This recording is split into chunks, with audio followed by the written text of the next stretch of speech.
up till about November, we were saying meritocracy. You can't hire based on relationship. You can't hire based on diversity. You can't hire based on preference. You have to hire the best. And then we're in a position to hire the top offices, and we're hiring people that may be good at what they do.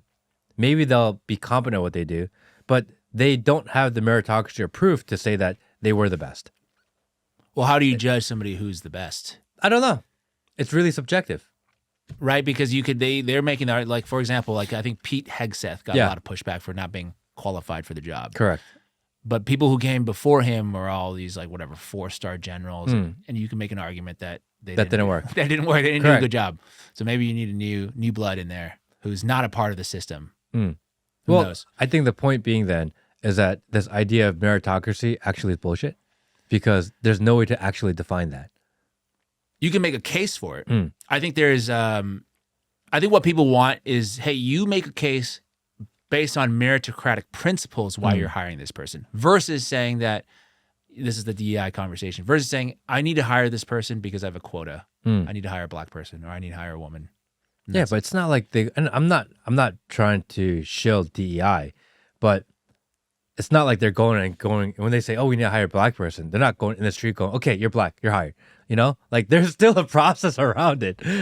I think there's, although it seems like that sometimes. I mean, I would argue that Kamala Harris literally is the probably the poster child of like, you could say DEI gone wrong because Biden, he made a declaration is I'm going to get a black woman as my VP, and and she was the next in line. Yeah, but he could have thrown a stone and picked any black person to run, and everyone said yes. Somehow, she was able to claw her way and lie and connive and steal and whatever else and play the game of politics in a way that somehow she was the one at the top of the list. That actually takes talent. If she is talented enough to run a country, definitely not. Was she talented enough to figure out how to play the game in a way that she was number one on the list to get chosen? Yeah. Like she's really competent at that because she did. She made it all the way to president to run. She made it all the way to vice president, being like incompetent. That's competent. without earning any votes. Just a quick break before this video continues. If you haven't signed up for Soju yet, go check it out, soj.oo. It's a social discussion platform that we've created. That's where the community is hanging out. Definitely worth checking out, soj.oo. Also, if you're not subscribed to the channel yet, do it now. Without earning any votes, she did the impossible, which is become the presidential candidate for a major party in the United States, in the world, by not getting a vote.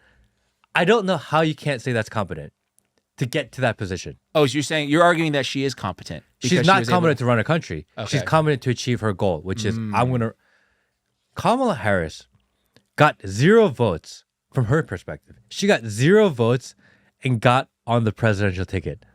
That's amazing, actually. You do that. You can't. I can't. Ask anyone in the world to do that. They can't. She did the impossible. Gerald Ford. That's true, but people had to die and get impeached for that to happen. Gerald Ford. Well, they put. I mean, the story is that Gerald Ford got put in that position by Nixon to say, "You're not going to get rid of me because the next guy in line is worse." But somehow, she made it to this position, which is even if you removed her name, because obviously saying her name has a bias, and you said, "I know this person who became." The front runner or the number 2 for president of the United States and president of the world, essentially, by not getting a vote. You'd be like, damn, that must have been really smart, which is maybe not true. Well, I think there's a skill set in there's a different skill set. Like running the government is one skill, but campaigning is a different skill. And I would argue that she's not even that good at campaigning. No, she's horrible at that. She's horrible at everything. But she's good at, I guess, currying favors. I don't really know what happens behind the scenes that some people insinuate that she's using her body. That's what some people are saying. That I did not say. Some people are saying that, and I think that you use it to your advantage. You use whatever you have to your advantage. There are millions of women that would use their body to go up in life because they do right now. Right.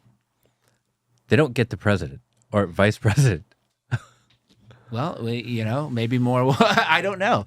Maybe more will, but I don't think they get to where she got. I think the case study of her should be studied for like generations, you know, and not that how great she was, but how is that even possible to be done? How is a person that has no success in anything in life constantly fail up over and over and over and over again and get all the way to a point where she was almost president of the United States? Yeah, I think that's that to me is a reflective of the, I think, what do you call this? Dysfunction within the Democratic Party, where it's very undemocratic in terms of how you move up the system. Because if you compare it to the Republican side, as far as the presidential candidates go, I mean, you have like all kinds of people who are vying for it. And like, for example, Vivek. Like Vivek is not a part of the Republican apparatus, at least not for very long, right? He didn't come up through that system, right? Wait, but he was... Do you like Vivek or not like Vivek? Can we get a call on that? Yeah. Overall, my thoughts is I'm fine with a lot of stuff that Vivek says. Yes. I think he's actually a perfect representation of like kind of what is rewarded in America, which I sometimes don't agree with. But like I respect the hustle. I respect the hustle, right? Because if you look at, I mean, do you know the story of like how he made a lot of money? Yeah. Where he basically like pumped up this. Yeah, he rug pulled everybody. Yeah, exactly. Yeah. I'm like, well, what's more America than that? That's great. Fair. So that's why I never went at him for that, because I was thinking, because when you make content, you're like, okay, what am I trying to say here? And I'm like, well, I can't really bash him because he really just utilized the system to his advantage. There's nothing that he did that was so corrupt or so wrong. He literally just it's like, what all the other corrupt people does. Yeah, that's what they all do. Exactly. And now I think I'm fine with Vivek. I mean, I think he's the whole Ohio governor thing is obviously not where he wants to be right now. Like that's just my opinion. Maybe he thinks it's great, but I think he got ousted from Doge and all the other stuff. So that's my take on Vivek. I don't really have, I mean, like I said, I don't have typically like strong opinions on politicians. I like really just look at, okay, so if this guy's in power, okay, now I need to like assess what he's trying to do. And does it align with what he said they were going to do? And Vivek got ousted from Doge right after the H-1B. You guys just watched Saved by the Bell debacle. Yeah. Which is okay. But that's what happened. Why do you think he got removed? I think he got removed because Elon didn't want him there. I think, yes, the H-1B thing probably played some of a role, but I think in general, Elon likes to run his own show. There can't be two people running Doge, right? Elon just wants to do it himself. Like he's never shown. I mean, like when was the last time you remember Elon co-running something with another person of equal, let's say, power? Doesn't happen. You can't have EGOD and someone else next to him, like trying to take away, usurp your power. No.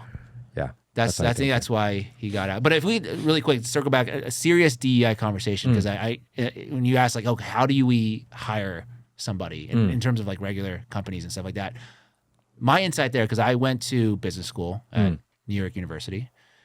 This is not a shout out to them, but there are, for these companies, when they do recruiting events, there are specific events that you can attend only if you fall within a certain demographic group. So they had, for example, recruiting events for only gay people. You can't. You can only go to this event if you are a part of the LGBTQIA plus community, whatever it is. And when you go to these events, you obviously have a leg up, because then you start to build connections with some people at the company, right? Then they know who you are. So then when your application comes in, you might, they're like, oh, I've seen this guy before. I know, this person. Because I have experience on both sides of the hiring process, right? In terms of like being at the recruiting event as a candidate, and also being at a recruiting event as a representative of the company. So they have these events. So like they have stuff for like African Americans or Latinos. They have these things. And I think that is what companies are actually trying to do. I've never, like the company I work for did not have a quota system to say, hey, we need a certain percentage. They definitely like had language to say, hey, we want to diversify our representation of the company in terms of like what people look like. They certainly had that. There was never like any kind of like, hey, we need like 20% women or 20% black people or whatever it is. But they did create these portals of advantages for people who I guess were previously disadvantaged, I would say. So, I mean, you could argue that's a good thing or a bad thing. And then I've been in terms of like in the meetings when they like choose to hire somebody, because they basically like rank people on how they are. And then I've never seen like race play a huge role in that. I'm not saying it doesn't happen, but like I didn't personally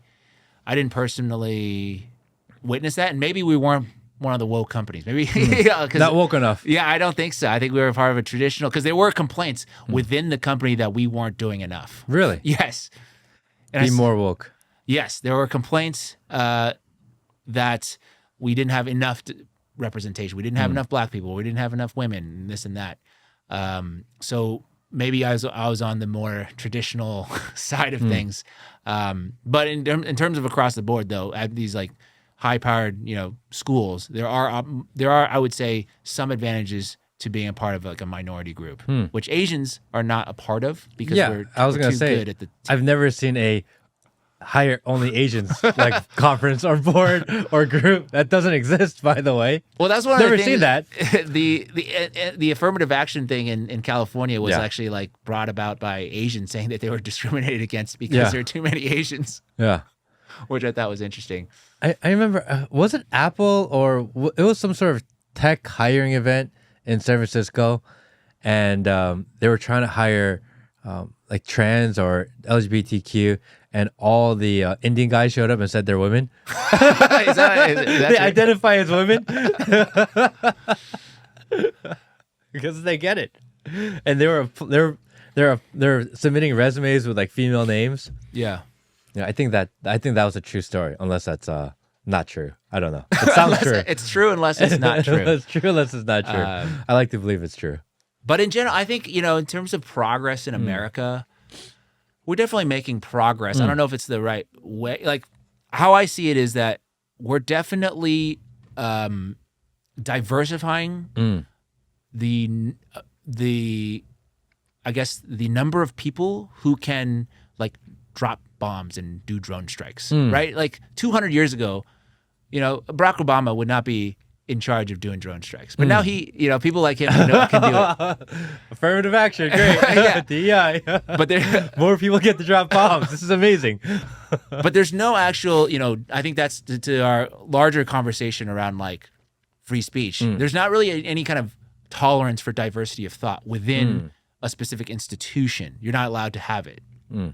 And that's what I would argue. That's ultimately what, speaking personally, I got ousted. I haven't really talked about this personally that much, but I got basically pushed out of consulting. I mean, I was already on my way out. And for people who don't know, I formerly, before I started putting videos on the internet, I was a management consultant, Fortune 500 companies, a lot of big clients.